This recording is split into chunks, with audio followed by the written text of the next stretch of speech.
Positionné sur le sujet de traitement politique et médiatique de l'alimentation. Et on a, parce que vous verrez, on travaille dans, on est des agents publics, donc voilà, naturellement on s'est positionné sur les politiques publiques et il y a un lien quand même avec les médias aussi, comment ce sujet est traité dans les médias et peut influencer justement les politiques et les citoyens. Et on a naturellement choisi de se positionner sur la transition, c'est vraiment un sujet qui nous tient à cœur, vous verrez dans toutes nos activités, même en dehors de l'agriculture. Et on avait d'ailleurs organisé une conférence fin décembre sur quel ministère de l'agriculture pour la transition agroécologique. Donc voilà, c'est un sujet qui revient souvent. Voilà, tant qu'elle n'est pas faite, on travaille à voir comment elle peut se réaliser. Donc qu'est-ce que le lierre ? Donc c'est voilà, avant tout des agents publics. On est fondé depuis 2019 et on a maintenant 1800 acteurs et actrices des politiques publiques. Donc vous voyez, c'est majoritairement des fonctionnaires, agents de l'État dans les ministères et les autres institutions publiques, 10% d'agents du secteur hospitalier et de la sécurité sociale, 10% de collaborateurs d'élus locaux et parlementaires nationaux, 25% de fonctionnaires et agents territoriaux, et 25% de consultants en politique publique, d'experts thématiques, dirigeants d'ONG, fondations ou syndicats, cadres d'entreprises, etc. Et donc quand on dit agent public, ça peut aussi être des contractuels. C'est mon cas. Donc nos objectifs, c'est d'abord faire se rencontrer... Oui ? Comment ? Alors non, je vais le présenter après. Donc là, on est avant tout des bénévoles au lierre. Il y a 3 salariés, mais on est avant tout des bénévoles. Donc moi, Amélie et Flore, qui va animer la table ronde, on fait partie du groupe thématique sur l'agriculture et l'alimentation. Voilà, mais non, c'est avant tout des bénévoles dans cette association. Et donc le but, justement, c'est de faire se rencontrer des professionnels qui vont être amenés à travailler ensemble, voilà, pour voilà, se réunir sur des valeurs, sur la transition écologique et d'autres valeurs écologiques. Voilà, partager des pratiques, des idées, des expériences pour justement faire avancer la transition dans notre travail. Aussi participer à la diffusion des idées et propositions écologistes dans la sphère publique. On écrit beaucoup de notes qui sont à l'intention des décideurs. On essaye de rencontrer les cabinets pour voilà, influencer les décideurs publics dans la direction de la transition écologique. Voilà. Accompagner aussi, c'est pas juste influencer, mais aussi les accompagner. On essaie vraiment de plus en plus concret dans nos propositions. Donc voilà, ce que nous sommes, c'est une communauté de pensée et d'action, utile à nos idées et à nos membres, mais aussi un réseau, comme on est avant tout bénévole, c'est avant tout convivial et informel. Le but, voilà, c'est de ne pas se rajouter du stress en plus du travail. Donc voilà, on fait beaucoup d'apéros, d'afterwork. Voilà, le but, c'est avant tout de se rencontrer et d'échanger sur nos pratiques et nos expériences. Donc comme j'ai dit, on a 3 salariés, mais sinon c'est que des bénévoles. Et c'est un réseau, je tiens à le souligner, indépendant et transpartisan. Mais bien sûr, on assume un ancrage politique et culturel écologiste. On fonctionne avec des groupes locaux et des groupes thématiques. Là, vous voyez tous nos groupes locaux. Donc il n'y en a pas encore partout, mais il y en a déjà à l'étranger, hein, à Bruxelles et à Washington. Et ça grandit sans cesse. Il y en aura bientôt en Outre-mer et en Mayenne. On a aussi donc des groupes thématiques. Le groupe qui a organisé la conférence aujourd'hui, c'est le groupe Agriculture et Alimentation. Mais on couvre quasiment toutes les thématiques de l'action publique, l'aménagement du territoire, la culture, l'eau, l'énergie, la diplomatie, la santé. Mais il y en a sans cesse qui naissent. Il y a un groupe biodiversité il n'y a pas longtemps qui s'est créé. Ah, pourquoi ça ne marche plus ? Bon, je viens que tu passes la diapo du coup. Merci. Nos réalisations depuis 5 ans, depuis qu'on est né, donc c'est des événements variés comme celui-là. Voilà, on organise des conférences pour partager nos idées. C'est aussi des événements entre membres pour réfléchir justement, échanger des idées. Il y a les journées du lierre et comme je disais, beaucoup d'afterwork, d'ateliers, de visites guidées, de la formation aussi pour voilà, former les membres. Ah, ça marche. Et des contributions de qualité, comme je disais, beaucoup de notes, aussi des tribunes. On réagit souvent à l'actualité en faisant des tribunes. Donc là, c'est souvent les groupes thématiques qui réalisent ces travaux-là, qui ont vraiment une expertise sur un thème. Et donc, c'est relayé sur les réseaux sociaux. On est notamment sur LinkedIn, sur notre site internet, et souvent publié par des médias. Donc en quelques chiffres, il y a eu depuis la Fondation du Lierre 25 notes, 16 tribunes et une dizaine de billets et autres types de contributions. Et pour vous présenter un peu les actions phares de l'année 2025, Il y a un guide numérique pour les directions des ressources humaines au service de la transition écologique qui est sorti en février, en partenariat avec une autre institution publique. Il y a eu le premier livre du Lierre qui est sorti en mai, qui s'appelle « Décider et agir, l'action publique face à l'urgence écologique ». Et on a lancé aussi une équipe projet sur les transitions territoriales de 2025 à 2030, dans le but d'outiller les agents et les élus locaux sur des éléments environnementaux à intégrer dans leur programme en vue des élections municipales. Donc voilà, ça a commencé là au printemps et donc ça courra jusqu'aux élections municipales du printemps prochain, enfin 2026. Il y a aussi le Lierre étudiant, voilà, qui a aussi des actions de mentorat, participation à des forums étudiants, l'organisation de conférences avec nos partenaires. Et le groupe thématique agriculture et alimentation qui organise cette conférence aujourd'hui. Pour vous présenter quelques actions qu'on a fait cette année, on a organisé un webinaire d'échange entre membres avec le bureau pour l'information citoyenne qui a réalisé une étude sur l'injuste prix de notre alimentation.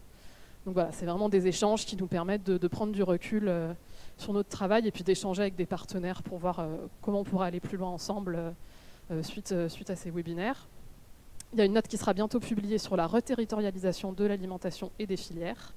Et aussi en septembre, un recueil de 15 fiches écrites par des chercheurs pour expliquer des controverses sur l'agroécologie. Voilà, toujours dans cette idée d'agir un peu aussi sur le champ médiatique, de rétablir certaines vérités et puis justement d'outiller les décideurs publics avec des informations scientifiques. Voilà, je crois que j'en ai fini. Donc merci pour votre attention. Donc maintenant, on va vous présenter rapidement. Les intervenants vont se présenter et puis ensuite on déroulera la table ronde avec des présentations justement de leurs travaux, des échanges entre les intervenants et on réserve 15 minutes à la fin pour que vous puissiez réagir et poser vos questions. Bonjour, donc moi je m'appelle Damien Cahen, je travaille dans une organisation qui s'appelle Parlons Climat.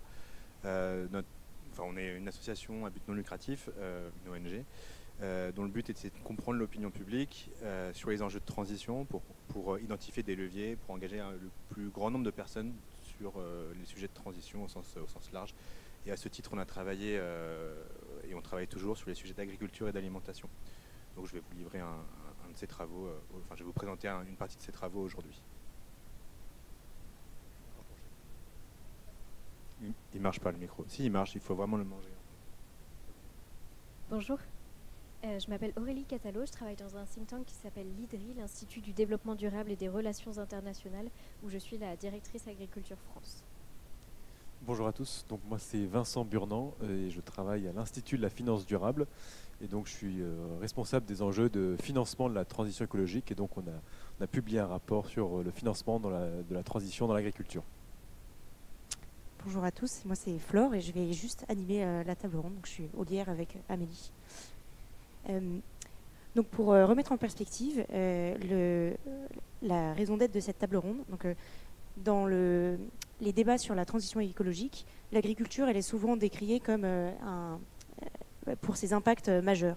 Donc l'agriculture c'est 19% des émissions de gaz à effet de serre de la France et elle est aussi connue pour ses impacts non négligeables sur la qualité de l'eau. On voit un modèle à bout de souffle qui n'arrive plus notamment à produire des aliments sans contamination à des produits chimiques et pesticides. Et notamment dans l'actualité récente, vous avez peut-être entendu parler des contaminations des céréales et des pommes de terre aux métaux lourds comme le cadmium. Voilà. Mais l'agriculture, ce n'est pas seulement des problèmes, c'est aussi un potentiel incroyable pour des solutions pour la transition écologique de la société. Parce que pour rappel, l'agriculture, la surface agricole utile, c'est 45% de la superficie française. Et donc trouver un modèle agricole durable pour cette superficie, c'est pouvoir mettre à l'échelle rapidement des solutions pour mieux préserver nos ressources sur une part importante du territoire. Et c'est aussi, l'agriculture a un potentiel de stockage de carbone qui est vraiment important. Et notamment des impacts positifs aussi sur la santé, avec les synergies de changement de régime alimentaire que ça peut représenter. C'est pour ça que l'enjeu est extrêmement fort de pouvoir trouver un modèle durable pour l'agriculture française et pour l'agriculture européenne. Et c'est de ça qu'on va parler aujourd'hui avec nos intervenants. Merci d'avoir fait l'effort de participer et de vous être déplacés. Voilà.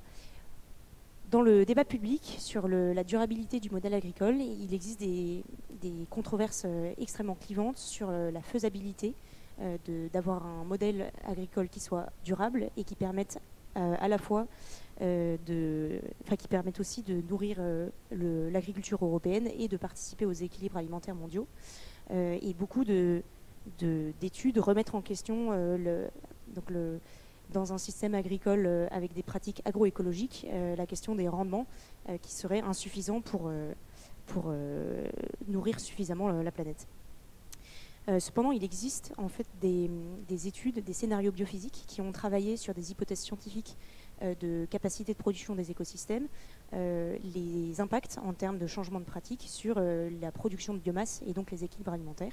Et notamment dans ces scénarios, il y a le scénario TIFA qui a été travaillé par l'IDRI, dont provient Aurélie, et qui discute de ces hypothèses. Donc Aurélie, si tu peux nous présenter ce scénario, ses implications.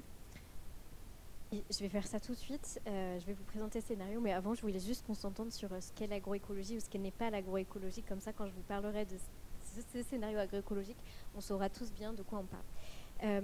Le bien sur le...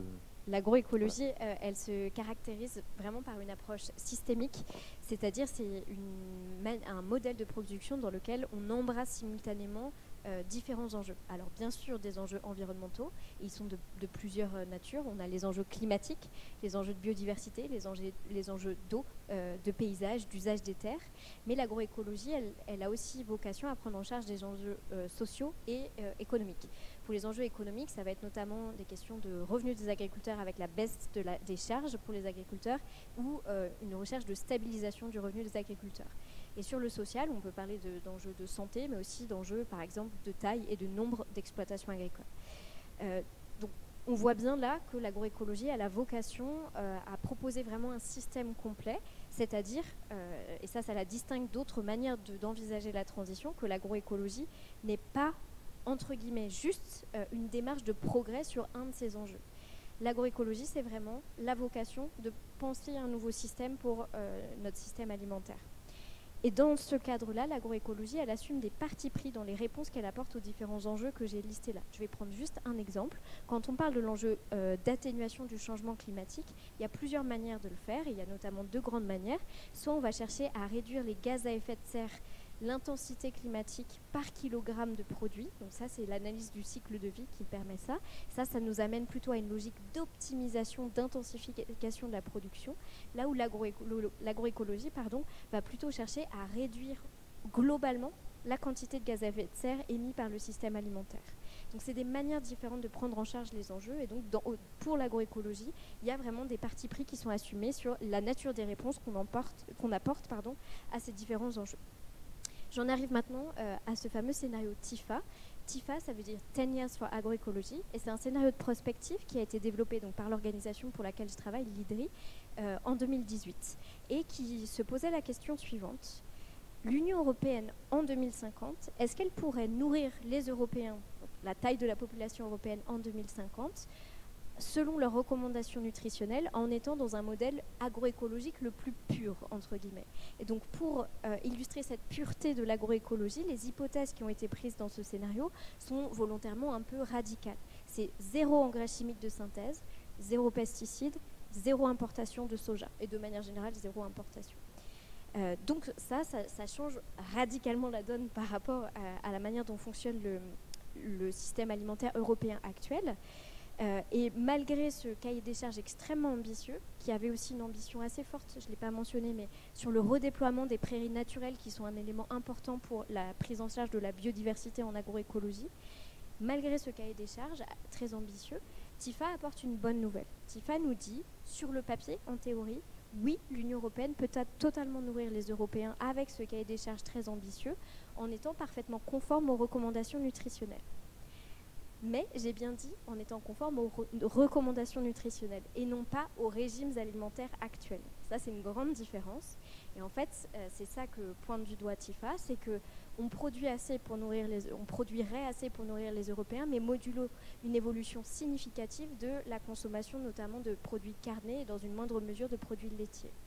Ça reste conforme aux recommandations nutritionnelles, mais ce changement est absolument indispensable pour libérer un peu la pression le besoin de rendement important sur les grandes cultures, notamment par exemple les céréales comme le blé ou les oléoprotéagineux comme le colza, parce que en moyenne dans l'Union européenne, entre 70 et 85% de ces productions-là, blé, colza, servent à nourrir les animaux d'élevage. Donc si on a beaucoup d'animaux d'élevage à nourrir, on a besoin de beaucoup de céréales et de colza, pour reprendre mon exemple, et donc on a recours à des engrais, à des pesticides pour assurer les rendements. Si on en a moins besoin, alors on peut s'autoriser des rendements un peu à la baisse, et donc on peut relâcher la pression sur les intrants chimiques de synthèse.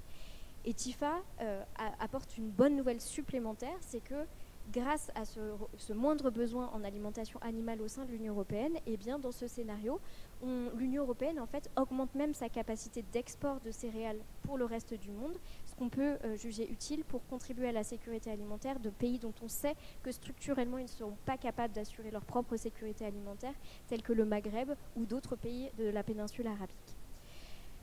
Ceci étant dit, TIFA apporte cette très bonne nouvelle biophysique, on peut dire, et il y a d'autres scénarios biophysiques qui ont été développés, qui ont fait l'objet de publications scientifiques qui vont vraiment dans le même sens, mais TIFA reste muet, et c'était à dessein dans notre travail, sur les enjeux socio-économiques et politiques. TIFA ne nous dit pas quelles sont les implications de la transformation que je viens de vous décrire sur l'économie des opérateurs des filières agroalimentaires. Et TIFA ne nous dit pas non plus quels sont les changements politiques à opérer. Mais ça va être la suite de la table ronde. C'est de ça dont on va parler maintenant. Merci Aurélie pour cette présentation très claire. Donc la bonne nouvelle, c'est que biophysiquement, les écosystèmes sont capables de produire la biomasse dont on a besoin pour se nourrir et pour s'habiller aussi, parce qu'il ne faut pas oublier que l'agriculture, ce n'est pas seulement de la nourriture. Mais il reste la question de comment on fait déjà pour assurer la viabilité sur les composantes socio-économiques et aussi pour assurer les efforts de transition, le passage de ce modèle actuel à un modèle plus durable qui est conforme aux enjeux de la transition écologique. Et donc pour attaquer cette question, on propose d'abord de passer un moment à identifier les freins, ce qui explique qu'aujourd'hui, le système ait autant d'inertie et qu'il soit compliqué d'y initier des transitions. Et donc pour ça, revenir sur une idée reçue, donc souvent on entend que le changement est compliqué parce que les freins sont au niveau des acteurs et que notamment les agriculteurs ne souhaitent pas effectuer des transitions sur les exploitations ou ne peuvent pas commencer la transition sur leurs exploitations. Et donc on propose avec Damien de revenir en fait sur cette question. Qu'en est-il quel est le rapport des agriculteurs aux enjeux climatiques et aux enjeux environnementaux et quelles sont leurs attentes? Merci Flore. J'ai quelques diapos. C'est pas dans le bon sens. Celui du bas. Ah, voilà.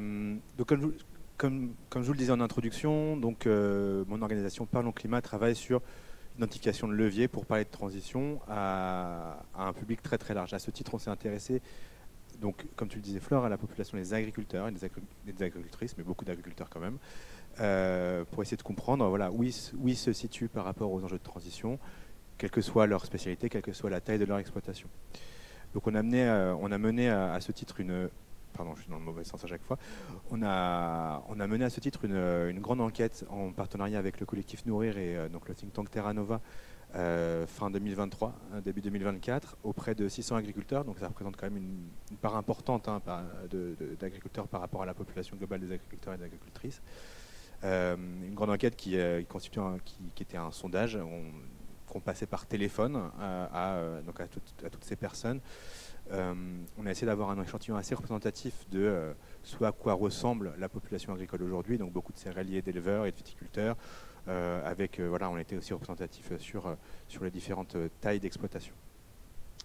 Ce sondage il nous a donné un certain nombre de chiffres que je vais vous présenter aujourd'hui, et on a aussi décidé de creuser quelques intuitions qu'on avait sur les sujets de transition avec une série d'entretiens téléphoniques qu'on a réalisés quelques mois après, auprès donc de 18 agriculteurs et agricultrices plutôt réticents a priori, en tout cas dans le déclaratif, dans ce qu'ils nous disaient, aux enjeux de transition, et aussi des gens qui s'étaient mobilisés pendant les manifestations agricoles de l'hiver dernier. là, j'ai mis le lien vers les études dont je vous parle, mais je crois qu'il y a un petit QR code plus tard, donc pas besoin de... Enfin, ne vous inquiétez pas. Je commence par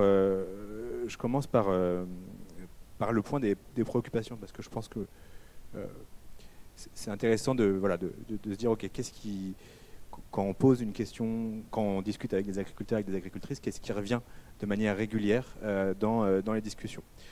Dans notre sondage, on avait une question qu'on appelle ouverte. Donc on demandait aux gens, aujourd'hui dans le contexte actuel, quel sujet constitue pour vous une source d'inquiétude. Ils pouvaient nous répondre ce qu'ils voulaient.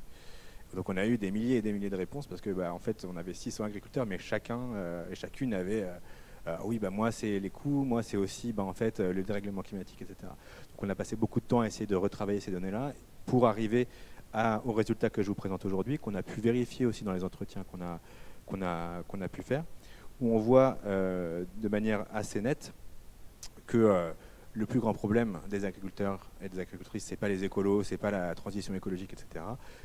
C'est tout ce qu'on a mis dans le contexte économique. Donc à la fois la pression sur les prix, les coûts, les enjeux de concurrence internationale qui fait qu'ils se retrouvent un peu pris en étau dans leur manière de produire. Donc vraiment un faisceau de préoccupations qui tout en fait se dirigent vers ces raisons économiques, vers in fine une préoccupation importante pour la question des revenus, qui était d'ailleurs au cœur des mobilisations qui ont eu lieu l'hiver dernier et qui continuent un peu à avoir lieu partout en France. Ce qui est intéressant de voir aussi là-dessus, sur ce graphique-là, c'est que le changement climatique et tout ce qui va avec, donc on a aussi les maladies, les inondations, etc. Le changement climatique, c'est une préoccupation particulièrement importante pour les agriculteurs qu'on a interrogés. Et en fait, quand on regarde, une très grande partie d'entre eux considèrent que les dérèglements climatiques vont avoir en effet des implications, vont avoir un impact finalement sur la pratique dans les années à venir. Donc c'est quelque chose qui est là, qui est perçu. Alors on voit aussi qu'on a les politiques publiques qui constituent une source de préoccupation importante.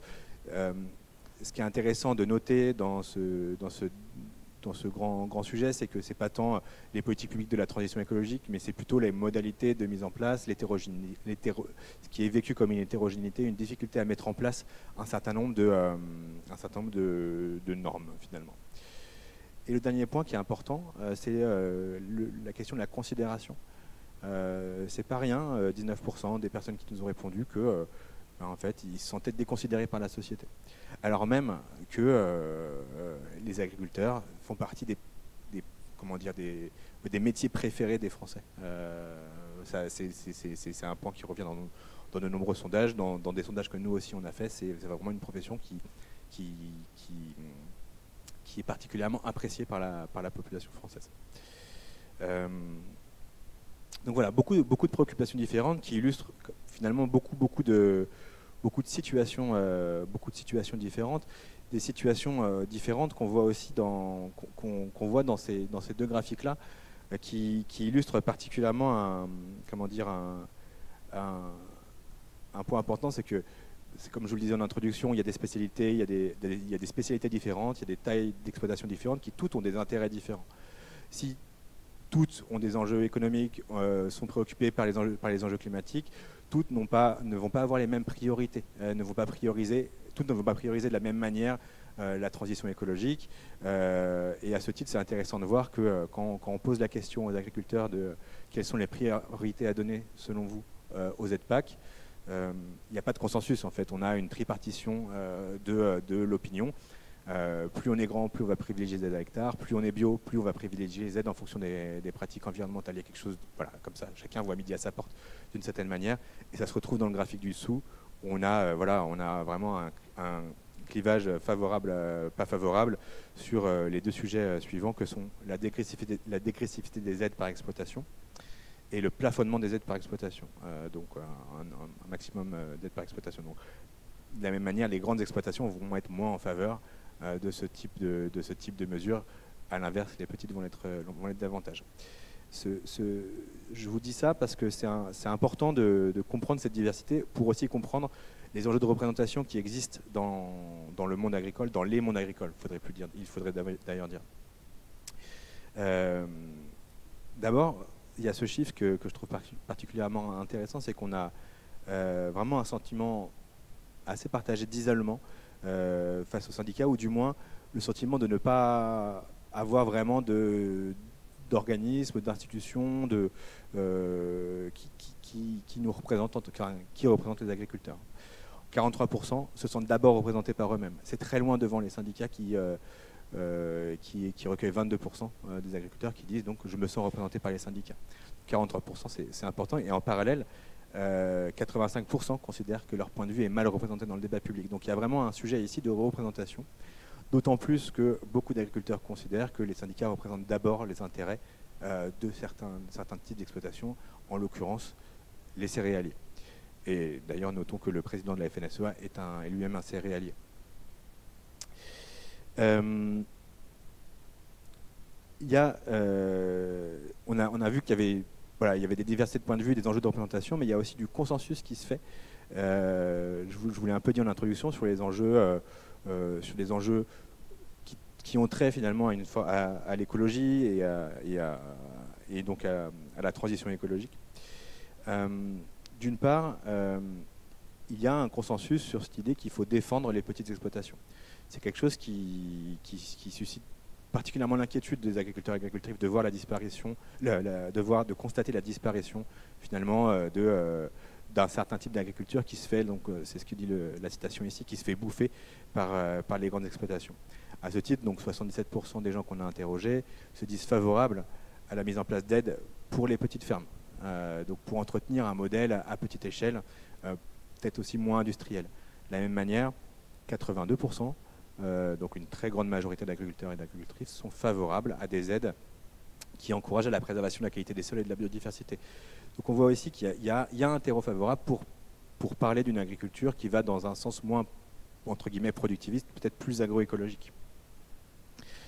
Et je terminerai par cette donnée intéressante sur la transition écologique. On a posé cette question. Selon vous, est-ce que la transition écologique est une nécessité, une opportunité ou une menace à notre panel d'agriculteurs? Et seulement 15% voient dans cette transition écologique une menace, une erreur à combattre. 15%, c'est pas beaucoup. Ce qu'il faut voir aussi, c'est qu'on a donc quand même 61% qui considèrent que c'est une nécessité, 23% pour qui c'est une opportunité, donc une très très grande majorité qui voit dans la transition une évidence qu'il faut d'une certaine manière embrasser. Une évidence qu'il faut embrasser, mais avec une demande, on l'a vu précédemment, une demande d'accompagnement assez importante quand même. On ne peut pas laisser les agriculteurs face à des directives sans proposer des accompagnements. Dans nos entretiens, beaucoup parlaient il nous faudrait des agronomes pour nous dire quoi faire, etc. On a beaucoup ce sujet qui revient. Je conclus donc par 4 points clés pour résumer cette étude. Pour résumer ce que je vous ai dit là, pardon. C'est qu'il n'y a pas d'opposition à la transition écologique dans la population agricole. Le sujet, il y a cette conscience que c'est une marche à engager pour la pérennité du métier. De ce fait, en effet, les changements climatiques sont perçus directement par les agriculteurs. Ils essaient de s'y adapter. Mais ils ont besoin d'être accompagnés. Important de noter aussi que c'est des personnes passionnées par leur métier, mais ils souffrent d'un déficit de représentation. Ce Legros donne le sentiment d'être bien représenté. Et dernier point, il y a ce sentiment de manque de considération qui est quelque chose sur lequel travailler a priori, de manque de considération qui n'est pas représentatif de la réalité de l'attachement des Français pour la profession. Donc il y a une distorsion de perception là, sur ce point-là qui est intéressant. Voilà, tout le monde aime les agriculteurs, tout le monde aime le maraîcher, l'apiculteur, l'éleveur en plein air dans les prairies, mais ce n'est pas quelque chose qui est ressenti du côté de la profession. Voilà pour ces petits points d'introduction, en tout cas de cadre, sur l'étude qu'on a pu mener.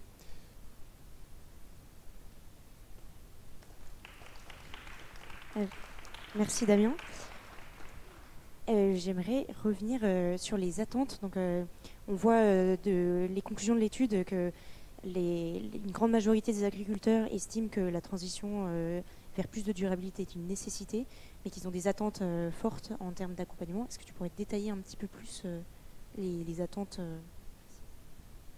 Oui, je pense que vous pourrez peut-être compléter, mais comment dire, le sujet des attentes, on le voit dans ce chiffre qui est assez majeur. Enfin, c'est deux chiffres majeurs. Il faut accompagner, il faut aider à la création de petites fermes, il faut aider à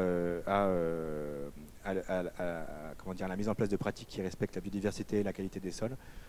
C'est là-dessus qu'on voit ce sujet de demande d'accompagnement, et nous on l'a aussi beaucoup entendu en entretien. Hein. Il faut, à de nombreuses reprises, on a des personnes qui nous ont dit moi je veux bien devenir bio, mais en fait je ne sais pas comment faire, c'est quand même une démarche de très long terme, il faut aussi me donner des perspectives, il faut aussi me donner des débouchés. Et beaucoup se plaignent aussi d'une certaine manière de l'inconstance des consommateurs qui ne seraient pas à la hauteur de ce qui leur est demandé du côté des pouvoirs publics, avec ce discours qui revient quand même beaucoup de on me demandait de bio, mais en même temps personne ne consomme bio, c'est de la faute des consommateurs. Donc voilà, l'attente elle est là-dessus, d'essayer de faire comprendre qu'il y a, d'aider à la transition et de garantir finalement des débouchés. Ça passe par une série de mesures, par plein de mesures possibles, hein, mais là que je peux pas. Et je finirai peut-être juste sur ce sujet des consommateurs qui ne font pas ce qu'on leur demande de faire. Peut-être pour proposer une ouverture à Aurélie sur un sujet. Mais c'est mettre tout sur le dos du consommateur, c'est une réaction facile. On a beaucoup parlé du bioconsommateur comme étant le nouveau consommateur engagé, etc. Mais il y a quelque chose qui est peut-être il y a peut-être un narratif ou un récit à changer là-dessus, sur le fait que les consommateurs sont totalement libres de leur choix dans ce qu'ils vont consommer. Tout le monde aimerait consommer de l'alimentation de qualité, durable, locale, etc.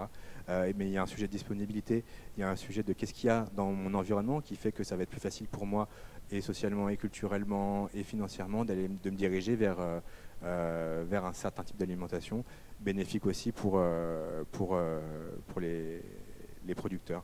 Voilà.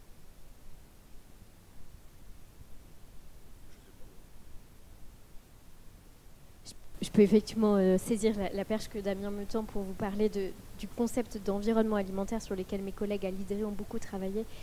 Donc, comme le disait Damien, en fait, on entend souvent de la part d'opérateurs économiques ou de décideurs politiques le fait que le citoyen consommateur serait deux personnes différentes, un peu comme deux individus schizophrènes, parce que les citoyens, dans des sondages d'opinion, déclarent vouloir consommer des produits bons pour le bien-être animal, des produits locaux, des produits qui rémunèrent bien les agriculteurs français, etc. Mais lors du passage à la caisse, donc lors des actes de consommation, c'est pas exactement ça qui se reflète. Ce qui est souvent compris comme le citoyen il parle, mais quand ce qui compte vraiment, c'est quand il paye, et là c'est une autre affaire. En fait, nous, on essaye de sortir un peu de cette lecture-là de la responsabilité individuelle du consommateur, et on s'interroge plutôt sur tout l'environnement qui façonne et qui influence les choix de consommation des individus.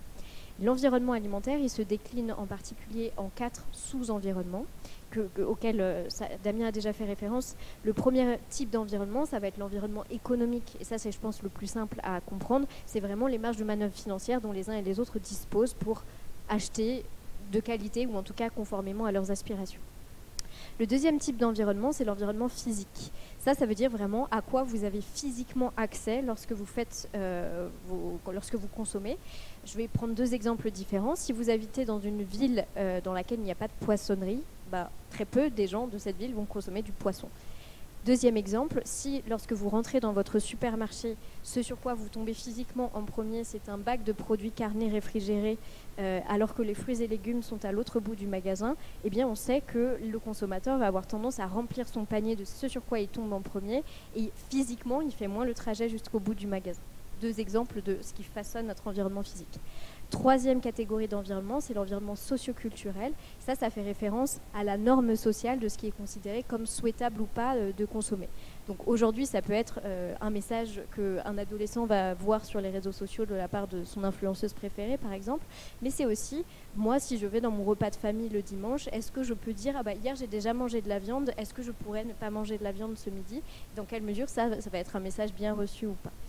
C'est encore un exemple d'environnement socio-culturel. Et puis pour terminer, il y a l'environnement cognitif qui fait référence à la culture, enfin à la connaissance plutôt, excusez-moi, et au niveau d'information dont chacun d'entre nous dispose pour pouvoir faire ses choix en connaissance de cause et aligner ses aspirations et ses actes effectifs. Par exemple, lorsque vous achetez un plat transformé, vous pouvez considérer que parce que c'est une marque française et même peut-être parce qu'il y a un petit logo un peu trompeur, 100% des matières premières constituant ce produit proviennent de France, mais en fait vous n'avez pas accès à cette information-là et donc vous pouvez faire une hypothèse qui sera vraie ou pas vraie. Et donc cet environnement cognitif fait vraiment écho aux marges de manœuvre dont la distribution, les industries agroalimentaires et la puissance publique peuvent ou pas renforcer l'accès à la connaissance et l'information. Et c'est bien la somme des changements sur ces 4 sous-environnements alimentaires que nous considérons comme étant déterminants pour permettre aux individus d'avoir des pratiques alimentaires les plus durables possibles, sachant que tous les individus n'auront jamais exactement la même alimentation et n'auront jamais le même niveau entre guillemets de durabilité de leurs pratiques alimentaires, et ça c'est ok. Ce qui compte d'un point de vue purement environnemental, c'est le fait qu'en moyenne on atteigne nos objectifs environnementaux. Donc voilà, c'était pour étoffer un peu ce que Damien avait commencé à poser sur la table, sur cette responsabilité du consommateur qui, à notre avis, a l'idée à prendre avec un peu de recul. Merci Aurélie. On voit qu'en fait, il y a beaucoup de déterminants des choix de notre alimentation qui sont en fait au niveau de l'aval, donc l'organisation de l'offre et de la façon dont elle est distribuée. Est-ce que ce concept d'environnement alimentaire et ces enjeux de durabiliser les choix de consommation, c'est quelque chose qui est saisi par les industries de l'aval et les industries de la distribution? Et sinon, comment on fait pour qu'ils s'en saisissent un petit peu plus? Vincent aussi, si tu veux réagir. Alors, c'est un concept que nous, l'IDRI, nous présentons aux décideurs politiques et sur lequel nous échangeons aussi avec les industries agroalimentaires et la distribution. Il y a eu politiquement une stratégie nationale alimentation, nutrition, climat qui est sortie récemment, qui est en phase finale, on va dire, et dans laquelle il était notamment question de certaines actions pour inciter la grande distribution à modifier son offre en rayon, par exemple. C'est quelque chose qui est souvent perçu comme très coercitif de la part de la puissance publique. Et donc souvent on entend, mais ça n'est pas du tout légitime pour l'État ou la puissance publique que de dire aux consommateurs ce qu'ils doivent manger. Mais on oublie que l'offre alimentaire à laquelle nous avons accès, c'est déjà la résultante de choix politiques et de décisions politiques. Lorsque votre enfant, par exemple, regarde un dessin animé et se voit diffuser une publicité pour de la malbouffe, son cerveau est très conditionné en faveur d'un type d'alimentation et non pas d'un autre. Donc nous, ce qu'on essaye de mettre en regard de personnes qui pourraient être réticentes à entendre le fait qu'il va falloir modifier ces environnements alimentaires, c'est le fait que nos environnements alimentaires sont déjà extrêmement conditionnés dans un sens aujourd'hui et qu'il ne s'agit pas donc d'abandonner un état de pleine liberté pour aller à un état de dictature, mais juste d'orienter les choix qu'on fait d'encadrement de cette offre. Donc pour la puissance publique, travail en cours, et pour la grande distribution, ça dépend des distributeurs, mais globalement ils sont très réticents à agir individuellement. Ils sont assez demandeurs pour le coup vis-à-vis de l'État de consignes qui s'appliquent à l'ensemble de la distribution pour ne pas générer de distorsion de concurrence entre eux. Et pour les industries agroalimentaires, ça dépend beaucoup des segments de marché sur lesquels ils sont. Donc il y a du très bon et il y a du un peu moins bon. Et durabiliser ces choix-là pour l'industrie agroalimentaire et la distribution, est-ce que ça peut remettre en cause leur modèle économique ou alors est-ce que c'est des besoins en financement supplémentaire avec lesquels on peut répondre avec des outils qu'on pourrait concevoir expressément pour? Alors oui, peut-être pour parler du modèle économique de manière générale, parce que je pense que ce qu'on a dit là, et ce qui est intéressant, et ce qu'a dit Aurélie déjà, c'est en fait, il y a les solutions physiques donc de la transition agroécologique. elles existent. C'est possible de produire suffisamment pour toute la population. 2, ce n'est pas un problème de volonté des agriculteurs. 80% d'entre eux sont soit voient ça comme une opportunité positive, soit comme une nécessité. Et donc, qu'est-ce qui bloque au fond pour que cette transition puisse se faire? C'est vraiment une question économique au fond, quoi. Et sur toute la chaîne de valeur, bien sûr, il y a les acteurs de la chaîne aval, donc les distributeurs, l'agroalimentaire. Et si on remonte tout en haut, c'est l'agriculteur et les difficultés économiques de l'agriculteur pour cette transition. Nous, ce qu'on a voulu comprendre, c'est quels sont ces freins-là au fait qu'un agriculteur se dise « Ok, maintenant j'ai la volonté, j'ai l'envie, j'ai la nécessité s'impose à moi. Comment est-ce que je fais pour passer le pas de passer au bio, de faire un pas supplémentaire vers l'agriculture écologique, qui sont de plusieurs leviers, il y a plusieurs possibilités, donc c'est pas particulièrement voilà, il y a une diversité d'outils qui sont possibles. Et dans le travail qu'on a pu faire à l'Institut de la finance durable, voilà, qui était fait en dialogue avec l'ensemble des organisations professionnelles, des acteurs agricoles, des agriculteurs eux-mêmes qu'on a pu interroger, toute la chaîne de valeur, on a dressé un bilan en 3 piliers, on va dire. Aujourd'hui, le financement de la transition agricole, c'est 3 choses. Le premier, c'est la politique agricole commune, bien sûr, qui d'abord, avant toute chose, c'est un moyen qui est au cœur des subsistances de l'agriculteur. C'est une sorte de palliatif au fait que la société ne paye pas suffisamment par nature pour son alimentation, donc c'est la puissance publique qui prend le relais. Ce qu'on voit, c'est que les aides publiques aujourd'hui représentent 44% de l'excédent brut d'exploitation, de la marge des agriculteurs dans leur ensemble. Et que 22% d'entre eux seraient déficitaires s'ils n'avaient pas ces aides publiques. Donc on comprend que c'est vraiment au cœur de la subsistance des agriculteurs. Et aujourd'hui, ces aides sont fortement, en fait, sont conditionnées à une sorte de standard minimum de bonnes pratiques, mais elles manquent peut-être d'un aspect incitatif qui encourage à aller beaucoup plus loin que des petits pas, on va dire, dans la transition. Un autre aspect limitatif dans ces aides publiques, c'est qu'elles sont assez silotées.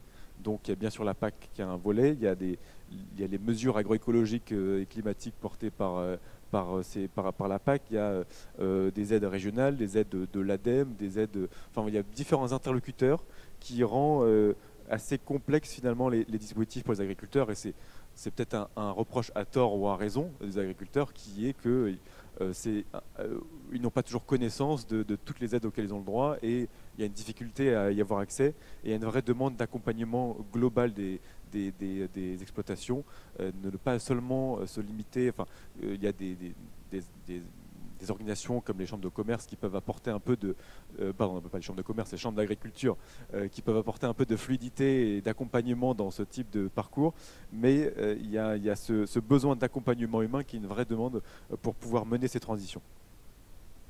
Il y a un deuxième pilier de financement pour les agriculteurs, c'est du côté privé, ce sont principalement les banques, donc quand ils veulent acheter leurs terres, quand ils veulent renouveler des machines, bien sûr, elles se dirigent vers leur banque. Quand il s'agit de transition agricole aussi, alors certaines banques proposent souvent des accompagnements de développement d'offres un peu transition, ce soit bien sûr des conseils adaptés, des choses comme ça ne paye pas de pain, mais aussi des prêts bonifiés. Donc si c'est un investissement vert, ils vont faire un effort sur le taux d'intérêt, ça va aider un peu là-dessus.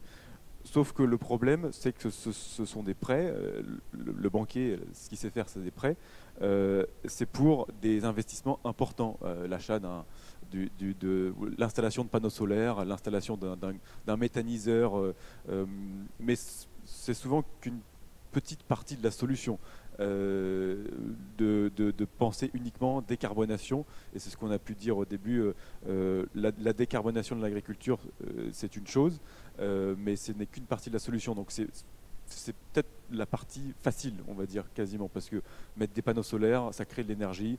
On revend, l'agriculteur, EDF derrière rachète cette électricité, ça se passe bien. Il y a soit une réduction de la facture énergétique, soit un revenu supplémentaire. Donc les choses rentrent à peu près dans l'ordre. On peut rembourser son prêt. Alors il faut avoir les reins solides pour pouvoir contracter ces prêts-là, alors qu'on a le prêt de l'Ether, le prêt d'autres choses sur le dos. Mais globalement, économiquement, il y a un équilibre. La difficulté, c'est pour l'agroécologie, c'est beaucoup de changements de pratiques et donc des changements de coûts, des surcoûts et des manques à gagner. Et voilà, c'est des rendements moindres, qu'ils soient transitoires ou non. Ils peuvent être, notamment dans le biologique, les rendements d'un agriculteur conventionnel qui passe, un céréalier qui passe au bio, c'est moins 50% de rendement les premières années. Donc, en plus, un peu plus de main-d'œuvre et plus d'aléas climatiques aussi, plus de sensibilité aux aléas climatiques. Donc, il y a une vraie phase où il s'agit d'avoir cette capacité à accepter cette baisse de revenus. Et pour l'accepter, il faut soit qu'elle soit comblée par des subventions publiques, soit qu'il y ait une sorte de premium prix. Alors c'était vrai jusqu'à un certain point, l'agriculture s'achetait plus cher, le biologique s'achetait plus cher, et c'est de moins en moins vrai. Et là, pour le coup, les agriculteurs, même certains, déconvertissent leur exploitation parce que le bio ne paye pas suffisamment assez par rapport au fait qu'ils produisent moins. Et donc là-dessus, il y a un vrai enjeu en plus, au-delà de l'endettement et du problème de l'endettement de manière générale des agriculteurs, c'est cette limite que ce sont des manques à gagner, des coûts supplémentaires qu'ils ne peuvent pas prendre eux-mêmes. Et donc c'est là où s'il y a un accompagnement du privé, il doit être renouvelé, réinventé. Il y a un certain nombre de dispositifs qui existent, comme les PSE, les paiements pour services écosystémiques, ou les crédits carbone. C'est un peu le même modèle. En gros, quand un agriculteur démontre qu'il diminue ses émissions de gaz à effet de serre, ou qu'il a un bienfait sur l'environnement local, il existe des mécanismes pour se les faire payer. Alors, par exemple, les PSE, c'est beaucoup des acteurs publics, les agences de l'eau qui payent les agriculteurs pour ça, mais c'est une subvention, c'est un autre type de subvention. Puis pour les crédits carbone, certaines entreprises peuvent vouloir contribuer à la lutte contre les gaz à effet de serre en payant d'autres, et voilà, en contribuant à ça. Mais ce marché des crédits carbone aujourd'hui n'est pas stabilisé, n'est pas simple, parce que d'ailleurs il y a aussi une sorte toujours un procès au greenwashing si une entreprise achète des crédits carbone en se disant, voilà, typiquement quand Air France est d'ailleurs pour les vols intérieurs, on est obligé d'acheter des crédits carbone aujourd'hui, enfin les compagnies aériennes sont obligées, mais il y a toujours ce reproche de greenwashing que on compense son vol en achetant des crédits carbone. Donc l'équilibre sur les crédits carbone est difficile à trouver. Et le troisième pilier pour payer cette transition, c'est la chaîne de valeur. Aujourd'hui, c'est dans la chaîne agroalimentaire, c'est sur l'agriculteur que repose tout l'effort.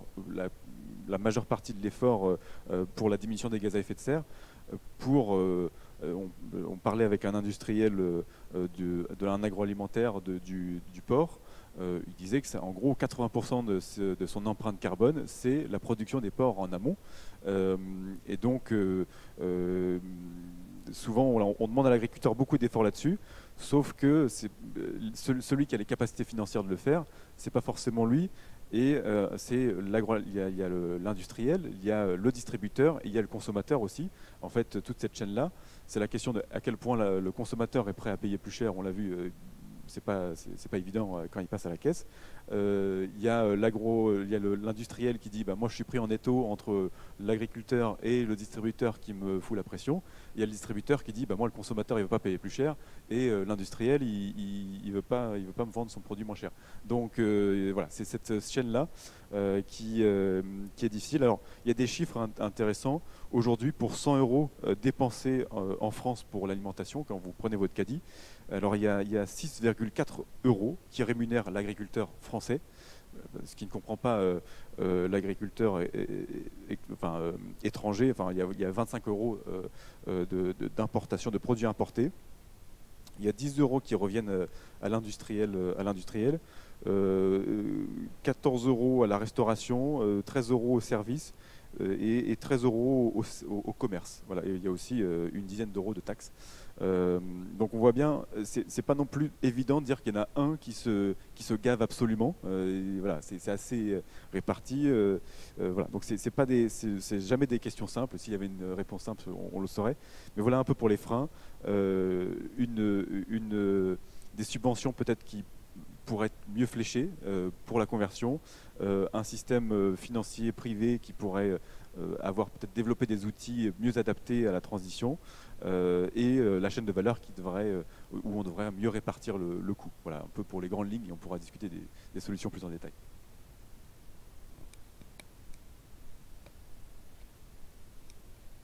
Merci pour cette présentation du rapport que vous pouvez donc retrouver grâce au QR code. Donc, dans ce rapport, notamment, vous proposez une quinzaine de propositions pour adapter les outils de financement et pour les réorienter vers plus, accompagner les efforts de transition agroécologique. Je propose de revenir sur certaines de ces recommandations. Donc, notamment, vous avez terminé sur la chaîne de valeur, sur le fait qu'un des points qui était important, c'était de sécuriser des nouveaux débouchés pour les agriculteurs. Comment est-ce qu'on fait ça plus concrètement, parce que sécuriser des débouchés, c'est bien, mais le faire effectivement, c'est mieux. Donc, comment on le fait du point de vue des financements privés et aussi des politiques publiques. Et là-dessus, alors sur les débouchés, c'est vrai que c'est une grande question de rapprocher, comme disait Aurélie, on va dire l'horizon idéal, ce qui est désirable à l'avenir pour l'agriculture et les pratiques alimentaires des ménages. Et notamment, alors pour ne prendre qu'un exemple, celui du bio que tout le monde connaît, il y a un vrai enjeu aujourd'hui en fait à rehausser la demande de bio, parce que on va dire qu'il y avait une première phase qui était un produit de niche de qualité qui allait chercher une certaine population. Mais aujourd'hui, il y a une massification aussi de la production, un petit peu plus de production de bio, ce qui fait que les prix ont baissé derrière. Et donc, à quel point on peut favoriser la commande publique de bio dans les cantines, dans tout ce qui est la restauration publique qui peut exister. À quel point on peut... Voilà, c'est aussi une histoire d'information, obliger à ce qu'il y ait toujours une offre de bio et présentée de manière convenable dans l'ensemble des points de vente. À quel point voilà, on pousse ces choses-là. Aussi, il y a dans les débouchés, il y a un certain nombre de produits qui sont de produits de l'agriculture qui seraient intéressants d'un point de vue agroécologique de produire dans la chaîne. Enfin voilà, je ne suis pas un expert, mais en tout cas, par exemple, les légumineuses, les lentilles sont une production intéressante à mettre dans les productions agricoles, dans les cycles de production, parce que ça permet de re-ancrer de l'azote dans le sol de manière naturelle. Et donc, il y a cet enjeu à comment est-ce qu'on fait en fait consommer des lentilles aux gens. Et c'est pas quelque chose, on aime bien les saucisses lentilles, mais c'est pas quelque chose qu'on mange tous les jours. Donc il y a cette vraie question de comment voilà, certains produits qui sont intéressants pour l'agroécologie qu'on réhabilite dans la consommation habituelle des ménages pour qu'il y ait un vrai débouché, donc qu'il y ait un prix, qu'il y ait une profondeur de marché. Enfin, il y a cette question-là. Ouais. Et il y a déjà des politiques publiques qui essayent, donc notamment il y a la loi Egalim, il y a des politiques parfois régionales pour essayer d'influencer sur l'offre alimentaire. Pourquoi est-ce qu'aujourd'hui, si les résultats ne sont pas satisfaisants, est-ce que c'est un manque de cohérence, est-ce que c'est un manque d'ambition, et comment est-ce qu'on peut faire mieux? Peut-être Aurélie, si tu as des commentaires.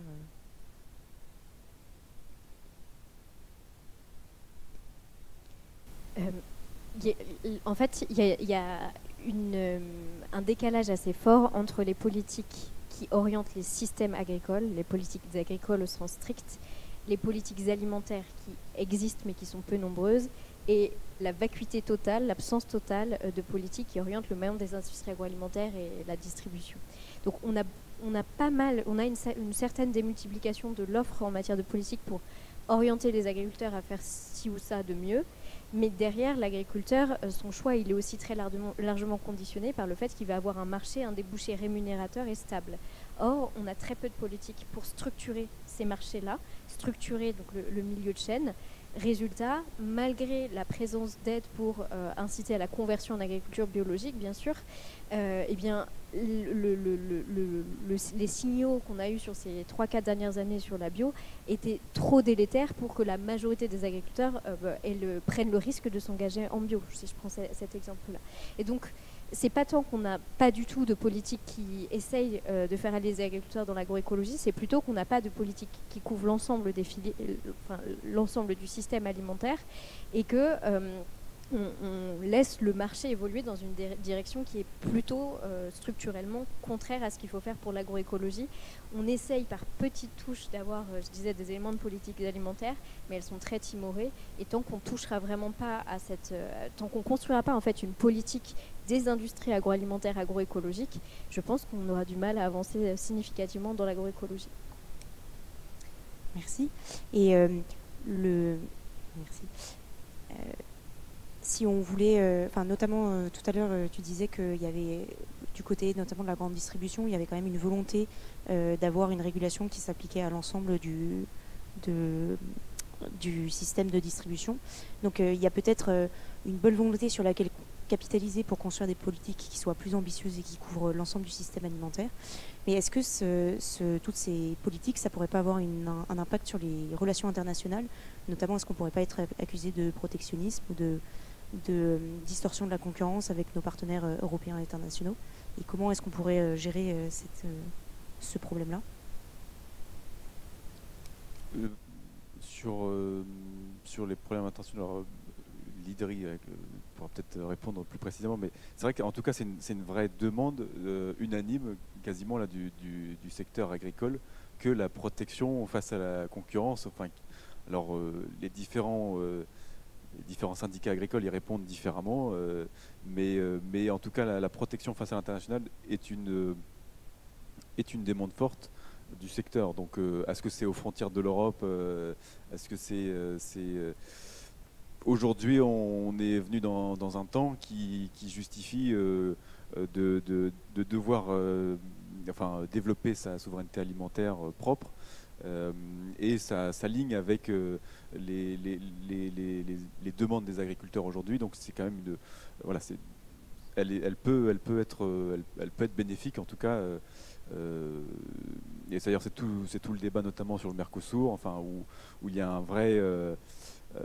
une vraie unanimité contre le Mercosur, et derrière c'est logique effectivement de commerce international qui reste, où en fait souvent on va sacrifier notre agriculture d'une certaine manière contre la vente de nos voitures. On va importer, en gros c'est ça le marchandage international. On veut vendre nos voitures aux Brésiliens, et les Brésiliens vont nous vendre leur viande. Voilà, donc c'est souvent des choix politiques, mais qui se font à la défaveur souvent de l'agriculture qui peut exister en France. Merci. Et dans vos recommandations, vous avez notamment une recommandation sur la PAC pour réorienter les financements, mais souvent le dialogue autour de la programmation de la PAC semble un peu bloqué. Notamment en ce moment, il y a la préparation de la prochaine programmation de la PAC qui courra à partir de 2027. Donc notamment Aurélie, tu as travaillé sur les perspectives. Donc qu'est-ce qu'on peut attendre de la future PAC? Donc est-ce que tu peux nous expliquer un peu les conclusions? Oui, ça peut paraître dans longtemps de parler de la PAC qui s'appliquera à partir de 2028 normalement. Il n'en demeure pas moins qu'une politique agricole commune, comme c'est négocié au niveau européen, ça prend très longtemps à être négocié, et donc c'est bien d'ores et déjà qu'ont commencé ces discussions à échelle européenne. Et je ne sais pas si on vous avait beaucoup remonté le moral jusque-là, mais là je risque de le saper un petit peu, parce que si je vous fais part de ce qui est probablement qui va être bientôt mis sur la table, c'est pas extrêmement enthousiasmant par rapport à ce qu'on s'est dit sur ce qu'il fallait faire pour l'agroécologie. En gros, d'abord, la Commission européenne, elle a plus envie de modifier le fonctionnement du budget de l'Union européenne que de modifier l'architecture de la politique agricole commune. Donc, elle va très vraisemblablement proposer quelque chose qui va changer la manière dont le budget de la PAC fonctionne, mais par contre, elle ne va pas toucher au contenu des mesures de la PAC, ou alors très peu. Deuxièmement, pour accompagner la transition du système alimentaire dans l'agroécologie, on a besoin de sous pour le faire. Or, il y a de très fortes pressions qui s'exercent sur le prochain budget de la PAC. Il est assez vraisemblable qu'il soit difficile de maintenir le budget de la PAC. Quelles sont ces pressions qui s'exercent à échelle européenne sur ce budget de la PAC? Eh bien, ce sont d'autres priorités politiques, comme par exemple la sécurité et défense, mais c'est aussi le besoin de rembourser l'emprunt commun que l'Union européenne avait fait au moment de son plan de relance après la crise Covid. C'est également la participation de l'Union européenne à la reconstruction et à l'éventuelle préparation d'un élargissement de l'Union européenne à l'Ukraine, etc., etc. Et tout ça, si on n'augmente pas la taille du budget européen, eh bien, ça va signifier une réduction d'autres politiques qui aujourd'hui étaient relativement abondamment financées, et notamment la politique agricole commune. Troisième caractéristique de ce qui se dessine pour la prochaine PAC, c'est un accroissement de la flexibilité qui serait laissée aux États membres. Ce que je veux dire par flexibilité, c'est que de plus en plus, les règlements européens qui encadrent la PAC ne sont pas très prescriptifs sur ce que les États membres doivent faire. Ils leur donnent des possibilités en fixant de modestes garde-fous. Mais chaque État membre peut, sur le papier, adapter la PAC grandement à ses propres besoins, ce qui semble très bien sur le papier, mais en fait, ce que ça génère une situation de distorsion de concurrence entre États membres, et ce alors même qu'on est sur un marché commun. Je vais prendre un exemple tout bête, mais si l'Allemagne dit moi je ne vais pas imposer de conditions environnementales à mes agriculteurs pour accéder à telle aide, il est rationnel pour un État membre voisin comme la France de ne pas imposer de conditions environnementales à ses propres agriculteurs pour l'accès à cette même aide, sans quoi les agriculteurs français seraient en situation, comme je le disais, de distorsion de concurrence par rapport à leurs concurrents allemands, alors même qu'on est sur un marché commun. Donc la flexibilité avec peu de garde-fous, elle génère en général une course au moins-disant sur les normes environnementales, et donc ça ne fait pas trop nos affaires en matière d'agroécologie. Et puis pour terminer ce tableau peu reluisant, vous aurez sans doute constaté qu'on est dans un contexte politique en France et à échelle européenne qui dépriorise globalement les enjeux environnementaux et qui repriorise ou priorise tout court d'autres enjeux comme des enjeux de sécurité ou de souveraineté et des enjeux de compétitivité.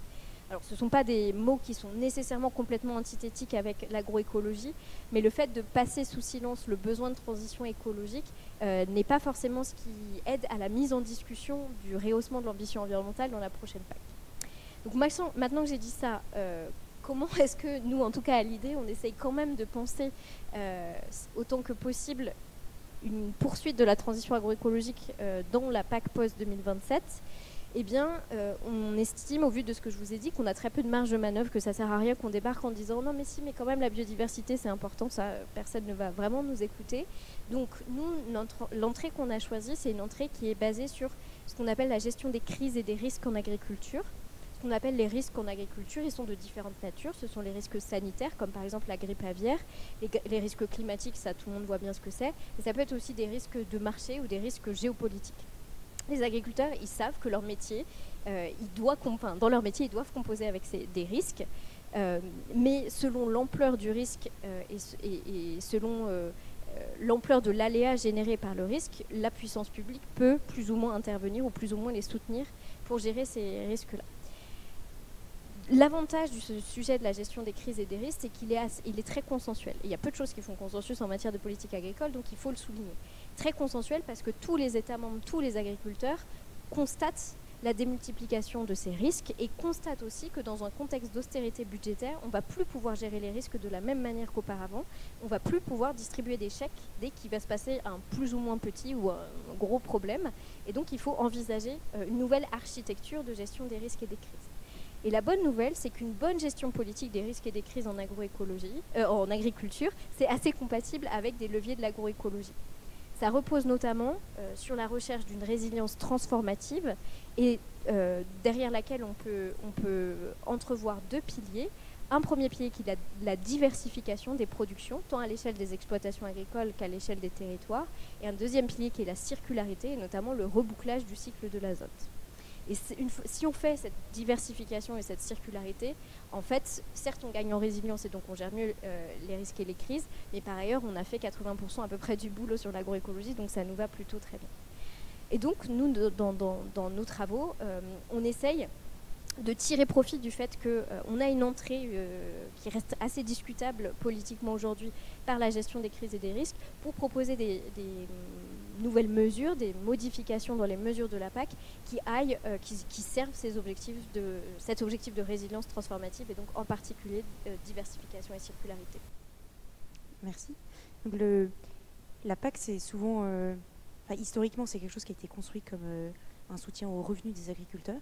Et donc la réorienter vers la gestion des risques, ça serait un changement de paradigme qui est très intéressant, mais qui peut être un peu perturbant. Damien, est-ce que dans les entretiens que tu as pu mener, les attentes des agriculteurs par rapport à la PAC et les modifications qui sont possibles, est-ce que c'est orienter la PAC vers la gestion des risques, c'est quelque chose qui serait accueilli positivement ou est-ce qu'il y aurait des blocages particuliers ? J'ai malheureusement pas la réponse à ça, parce que c'est pas des questions qu'on a posées directement, donc moi je peux pas parler à la place des autres. En revanche, dans les chiffres que je vous montrais, il y a quand même un tiers des personnes qui souhaitent davantage d'aide pour accompagner à la transition écologique. Est-ce que ça va avec la question des risques? Je ne sais pas, mais ce qu'on voit aussi, c'est que la perception des risques, elle est très importante dans l'opinion agricole, dans l'opinion des agriculteurs et des agricultrices. Que ça soit, alors il y a les risques naturels, mais il y a aussi les maladies des animaux liées au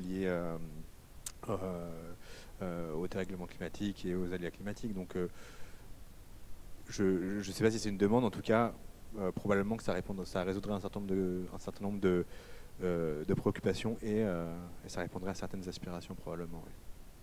Ouais, juste deux choses là-dessus sur la réorientation des aides publiques. En France, il y a 50 milliards d'euros d'argent public qui va vers l'alimentation. Dans ces 50 milliards d'euros, il y a 15 milliards d'euros pour l'agriculture, pour soutenir l'agriculture. Donc une grosse partie, c'est la PAC. Et là-dedans, il y a les mesures agroécologiques et climatiques. C'est environ, je crois, de mémoire, 300 millions d'euros. Donc c'est quand même un tout petit truc qui aide et qui aujourd'hui marche bien pour accompagner les agriculteurs économiquement dans leur démarche agroécologique.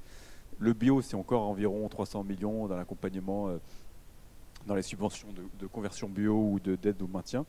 Mais voilà, donc sur les questions budgétaires, il ne faut pas exagérer ce que se représente le soutien à ces mesures-là aujourd'hui, sachant les gros volumes à côté. Et ce qui existe, alors sur le côté gestion des risques, une des priorités aujourd'hui, enfin, je ne sais pas si c'est toujours une priorité, mais en tout cas, une des choses qui a été réformée récemment, c'était l'assurance récolte. Peu d'agriculteurs s'assurent contre les risques climatiques, et effectivement, en se disant il y aura toujours l'État pour me payer derrière. Donc il y a un vrai enjeu à ce qu'ils s'assurent eux-mêmes chez des assureurs privés pour prendre ce risque-là. Sachant qu'il y a une vraie difficulté, c'est que c'est souvent un secteur, enfin c'est un secteur considéré comme très peu assurable par le secteur assurantiel.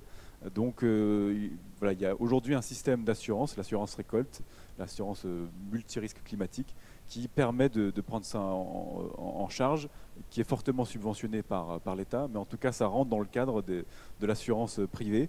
Et en tout cas, je n'ai pas les chiffres exactement en tête, mais le taux d'assurance des agriculteurs augmente.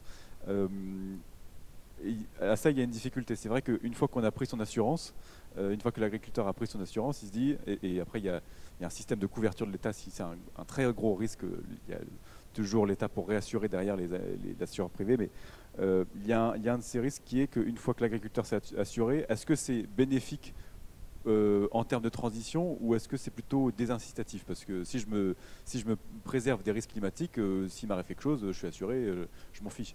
Mais en même temps, il y a l'autre thèse qui est, si je suis assuré, j'ai une certaine stabilité de mes revenus et qui m'assure une possibilité de pouvoir me projeter à l'avenir et donc transformer mes pratiques. Donc il y a déjà un questionnement là-dessus, et donc il y a des leviers certainement pour rendre l'assurance aussi préventive et donc de la transformer en aussi un vecteur de stabilité pour pouvoir investir à l'avenir sur ces changements de pratiques. Et là, il y a certaines expérimentations d'assurance transition, mais ce sont de certains groupes qui essayent cet accompagnement-là, notamment pour réduire les pesticides. Mais voilà, c'est une phase très expérimentale, mais ça peut être une des solutions notamment. Merci beaucoup. J'aimerais beaucoup rebondir, mais on arrive un peu à la fin, donc je préfère laisser un petit peu de temps pour des questions dans la salle. Voilà, désolée d'avoir débordé sur le timing. Si vous avez encore 5 minutes, je propose de prendre quelques questions et réactions. Donc,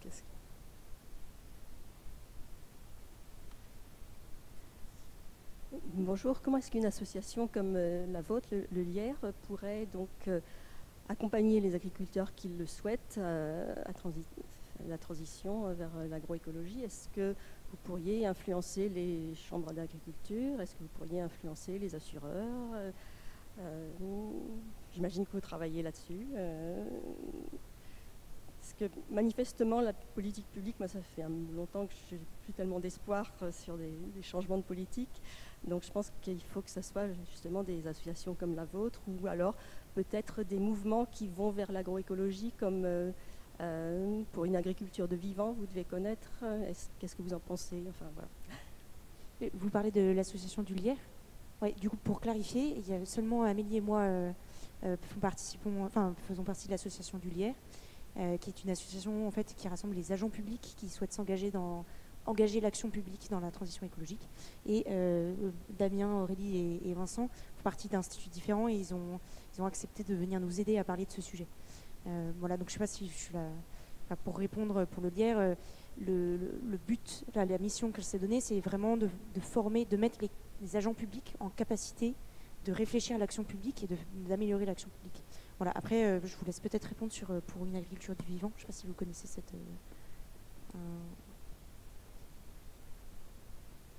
Moi, je voulais surtout citer quelques organisations dont c'est le travail de faire cet accompagnement que vous appelez de vos voeux, d'être au contact des agriculteurs et de les aider dans leur changement de pratique. Pour les agriculteurs qui veulent aller vers l'agriculture biologique, il y a tout un réseau national qui est fédéré par la FNAB, la Fédération nationale d'agriculture biologique. Il y a des groupes d'accompagnement sur l'agroécologie, essentiellement collectifs, qui s'appellent le réseau CIVAM, donc les groupes CIVAM. Ce genre de structures, elles sont présentes sur tout, enfin, elles maillent très bien le territoire français, et c'est vraiment elles, en tant qu'organisation paysannes, qui font le travail. Alors ça va pas très vite, ça je suis assez d'accord avec vous. Je vais vous donner encore plus raison en vous donnant un exemple dans l'actualité. Vous avez sans doute entendu parler qu'il y a eu une proposition de loi qui s'interroge sur la pertinence de réintroduire un pesticide de la famille des néonicotinoïdes. Et récemment, dans un débat avec un sénateur, je lui disais, mais ça fait 10 ans qu'on parle de l'interdiction de ce produit-là. 10 ans, c'est quand même un pas de temps non négligeable pour s'adapter. Et il disait que non, pas du tout, et qu'il leur fallait peut-être 20 ou 30 ans. Et donc, moi, je suis sortie de là en disant, j'entends tout à fait la nécessité du pas de temps long auquel est confrontée l'agriculture, mais par contre, je partage avec vous le constat qu'on se laisse des délais qui sont incompatibles avec l'atteinte de nos objectifs environnementaux. Ça, c'est très clair.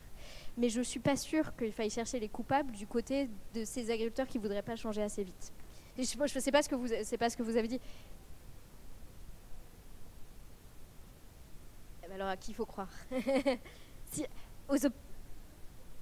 Ils veulent changer, mais un agriculteur reste quelqu'un qui a le droit de gagner sa vie par son métier, évidemment. Et donc, si l'agriculteur veut changer seul, on n'y arrivera pas. S'il n'a pas tout l'écosystème en amont et en aval de lui qui va changer. Et c'est bien pour ça qu'à un moment donné, en tout cas dans la vision de l'IDRI, on a besoin de ce cadre politique qui agisse comme aiguillon pour tous les maillons du système.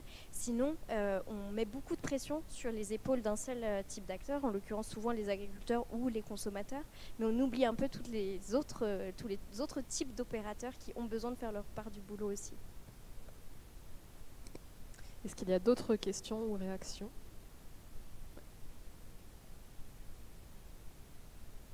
Bon, Bonjour, et merci beaucoup pour vos interventions.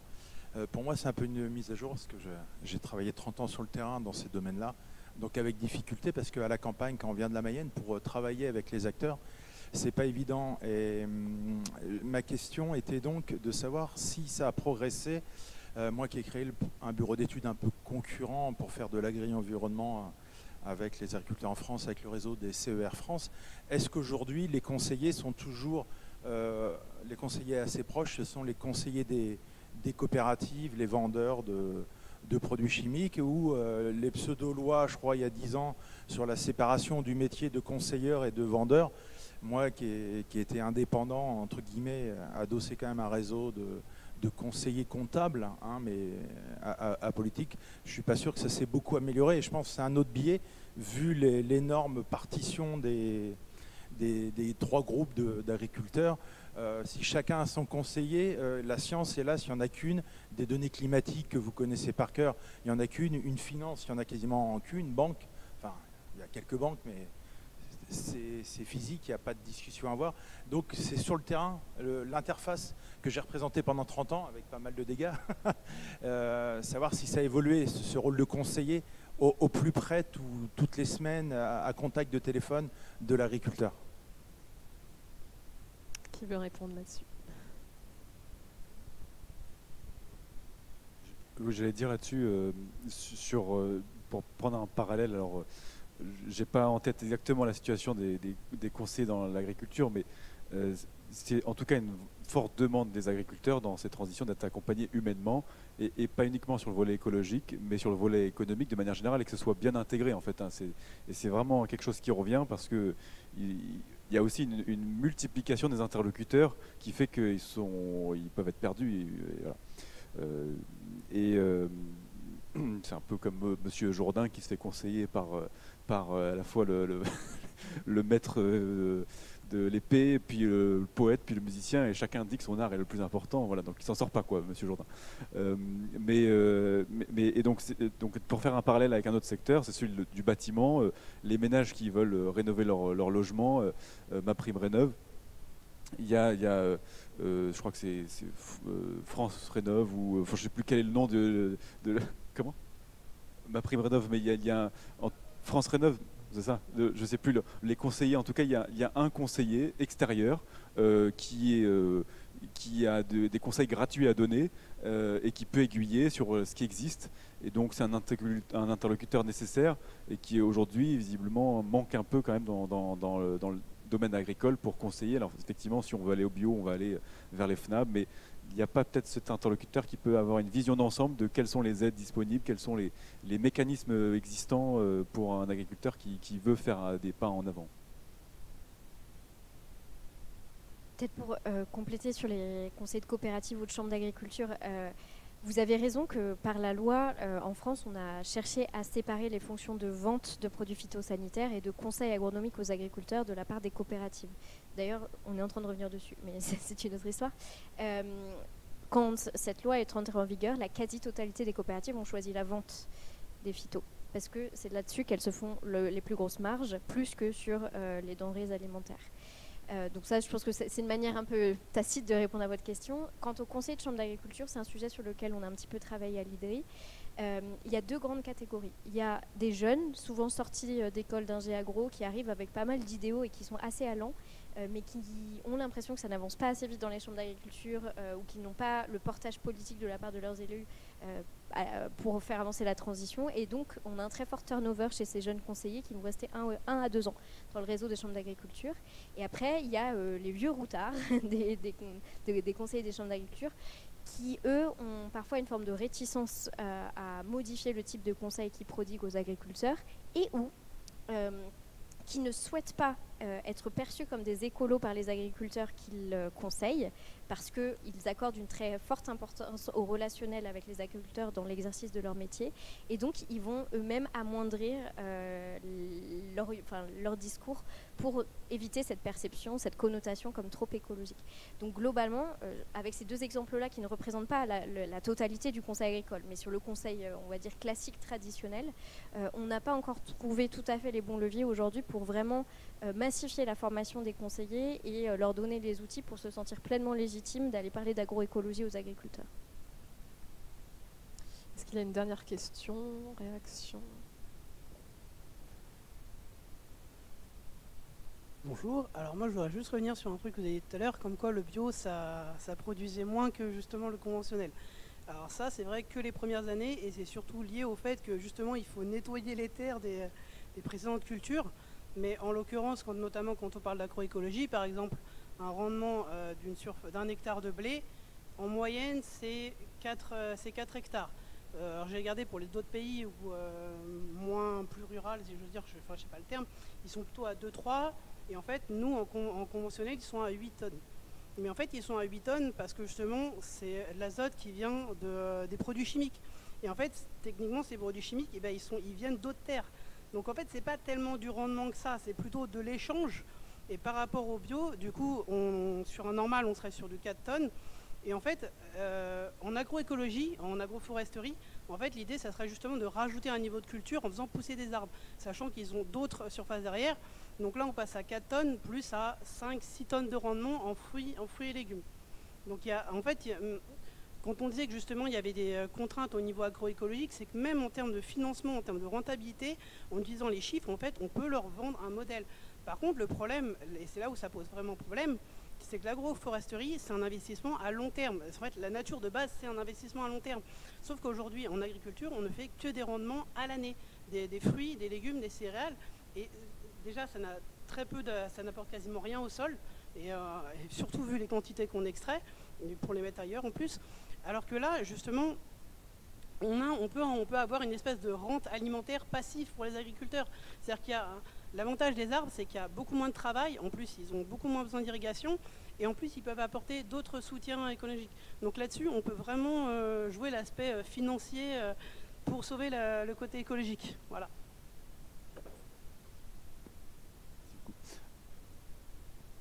Oui, c'est sûr que là-dessus, sur la conversion bio, alors en fait, c'est ce qu'on a pu modéliser, c'est un agriculteur céréalier qui passe au bio et qui reste en monoculture céréales.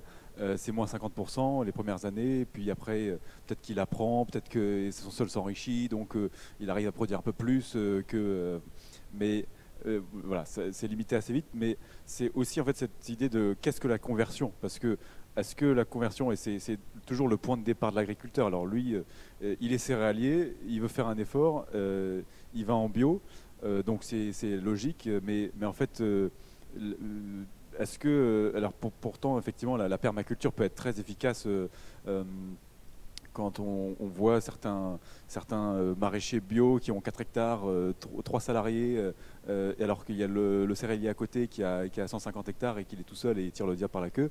Enfin, il y a une vraie, on se pose des questions économiques en disant bah, la permaculture, ça rapporte. Enfin, et c'est vraiment une question de comment est-ce qu'on convertit les agriculteurs aujourd'hui dans la situation antérieure dans laquelle ils sont, vers une autre forme, une autre production. Ils sont bloqués par ils sont limités par le cadre dans lequel ils sont.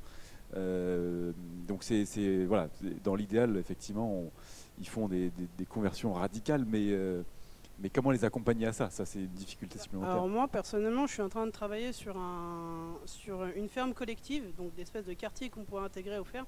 En fait, le problème de rentabilité aujourd'hui, c'est qu'on a pensé l'agriculture comme des chefs d'industrie. C'est-à-dire qu'en fait, les agriculteurs sont tout seuls sur leur parcelle. Et en fait, on a un problème de logistique. Et on ne parle jamais de logistique dans toutes les conférences que je vois. Mais en fait, dans une usine, quand vous avez une chaîne de montage, la personne, elle va se concentrer sur sa production. La production, elle avance toute seule. Dans un champ, quand vous avez un agriculteur qui fait son travail, il doit faire 1 kilomètre de retour. Et en fait, la plupart de son travail, c'est du déplacement. Et même aujourd'hui, j'étais au sein de l'agriculture. Le rêve des agriculteurs, c'est de mettre des robots dans les champs. Alors, moi, j'ai rien contre cette idée-là, mais en termes de ressources, c'est une catastrophe. C'est hyper compliqué. Déjà qu'on a du problème à fabriquer des voitures, mais les machines dont on parle, c'est des trucs qui font facilement 50 tonnes, et c'est pas possible de faire ça. Pas à grande échelle, en tout cas. Oui, mais au-delà du tassement, il y a aussi toute la façon de récupérer En fait, le problème, c'est que ça oblige surtout à standardiser les cultures. En fait, on a une hyper-standardisation.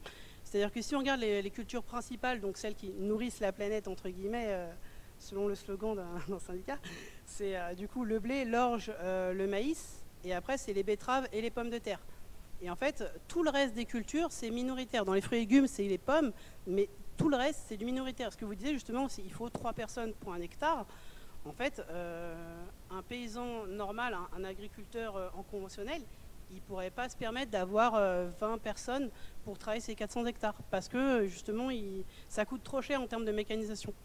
Donc c'est pour ça aussi de jouer sur des rendements passifs, avec notamment des arbres et des moutons pour... voilà. Quelqu'un de vous veut réagir là-dessus? Non.